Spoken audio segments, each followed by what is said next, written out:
Good morning, my dear students. And here this is the last topic in this chapter, that is surface chemistry. Let us start this topic, last one. See, the name of the topic is what? Emulsions. And you know that, and we have already discussed about so many definitions in this chapter, right? And this is very important definition. Emulsion means actually what is mean by the emulsion, and we have that is starting of this chapter, we have already discussed about the classification of the colloidal system. Colloids are classified like they are classified into emulsions, gels, salts, like that. Different category of the classification we have, and this is one classification of the colloidal system only.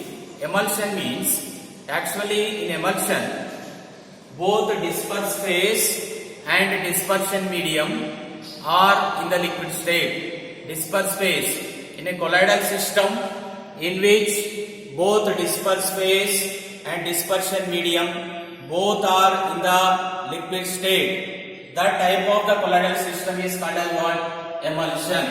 And this is actual definition. Otherwise we have one more definition is the dispersion of finely divided liquid droplets. Dispersion of finely divided liquid droplets in an immiscible liquid of dispersion medium. Means what we are doing here? We are dispersion means the liquid droplets are undergoing dispersion. Means liquid droplets are mixing in a dispersion medium which is immiscible liquid. For example, we are mixing water in a oil. Water we are dispersing in a oil. Oil is immiscible in the water, right? Therefore, that is dispersion of finely divided liquid droplets. Liquid droplets are dispersed in a medium which is a immiscible medium. So that type of the colloidal system is called as what? Emulsion. And here, based on this miscibility, the emulsions are classified into two types.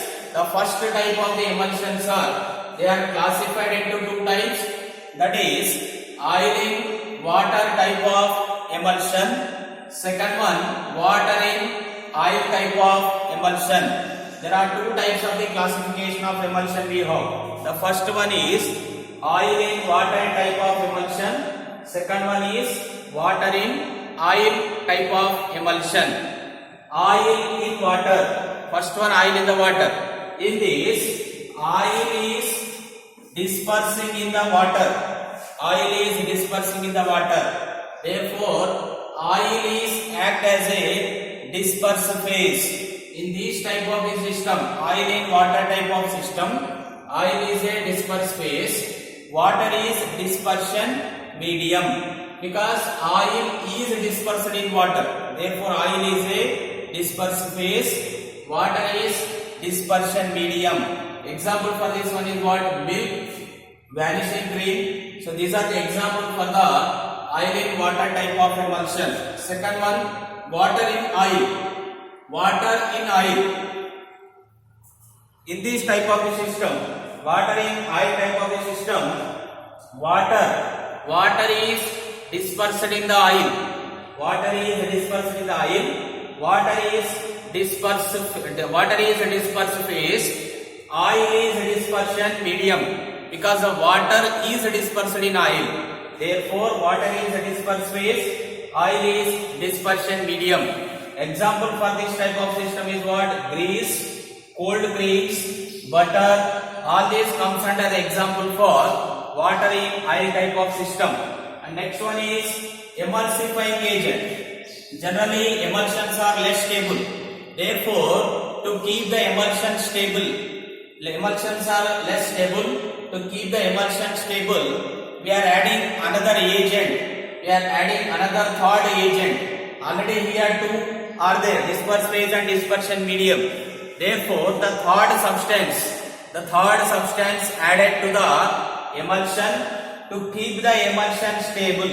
The third substance added to the emulsion to maintain its stability or to keep the emulsion stable is called as emulsifying agent. Example, we are taking soap, egg, albumin. Soap and egg, albumin both are acting like emulsifying agent. The third substance added to the emulsion to keep it stable. That third substance is called as emulsifying agent, and we are taking as soap, egg, albumin. And these are the definitions we have under emulsion. Emulsions are, in case of emulsion, both are in the disperse phase, dispersion medium, both are in the liquid phase. Here, dispersion of finely divided liquid droplets in an immiscible liquid dispersion medium is called as emulsion.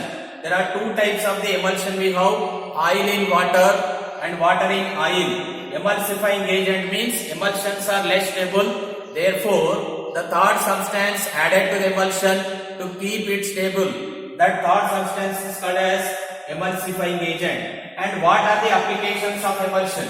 How it will be useful and what are the applications of emulsion is first one. Here emulsions are used in the vanishing process of cloth, that is washing cloths of the cloths. We have already discussed in the, that is cleaning action of the soap. Soaps are, that is in case of cleaning action of the soaps, the cloths and the soaps, that liquid, that is lipophilic. There are two types of the regions are forming, that hydrophobic and hydrophilic. There we have already discussed about the mechanism. There are two types of the, that is lipophilic and liophobic. Two types of regions are forming. Lipophilic reacting with the water, then it forms emulsion. After formation of the emulsion only, the dirt is removed from the clothes. Therefore, this mechanism is based on the formation of emulsion. Therefore, the main application is in washing process of the clothes.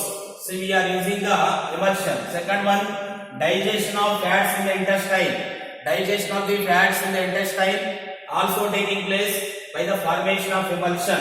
Next one, in the lotions and ointments. Lotions in cosmetics and ointments in the pharmaceutical companies are prepared by the knowing the knowledge of what emulsion only. Next one, in the metallurgical process. We have one chapter that is metallurgy. There we will discuss clearly about this metallurgical process.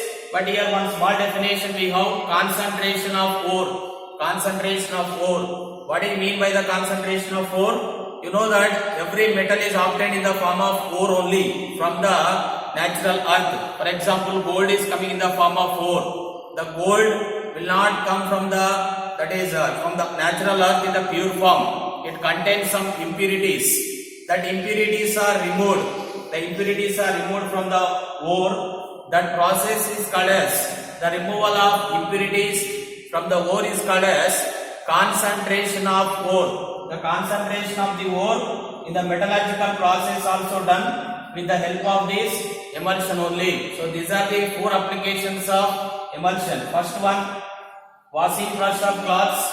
Second one, digestion of fats in the intestine. Third one, lotions in cosmetics and ointments in the pharmaceutical company. Next one, in the metallurgical process, the ores are concentrated with the help of this emulsion only. So this is the topic we have emulsion. And the one more last topic, this is included in this chapter is applications of colloids.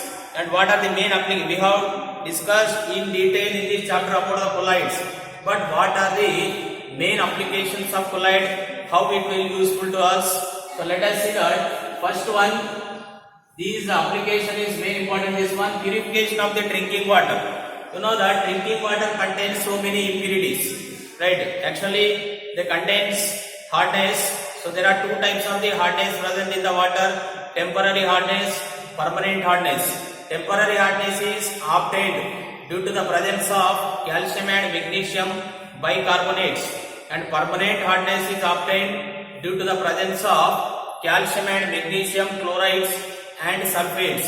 Once the hardness is removed from the water, then only the hard water is converting into the soft water. And all this purification of the drinking water is done by using alum. So we are using, that is One compound we are using for the purification of that is drinking water. The name of the compound is what? Alum. Alum will absorb all the impurities present in the water. Then when the alum is absorbing all the impurities present in the water, so it forms like a colloid system. Therefore, all impurities are removed. The hard water is converting into soft water. Therefore, this is very important. Alum is used in the purification of drinking water. Second one, sewage disposal. See here the sewage disposal. You know, nowadays we are using recycled water.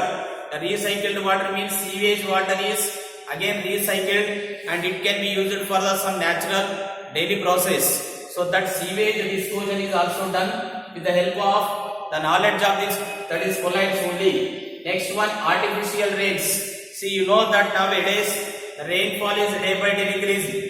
Therefore, scientists are doing research on this. So, to make some artificial rains.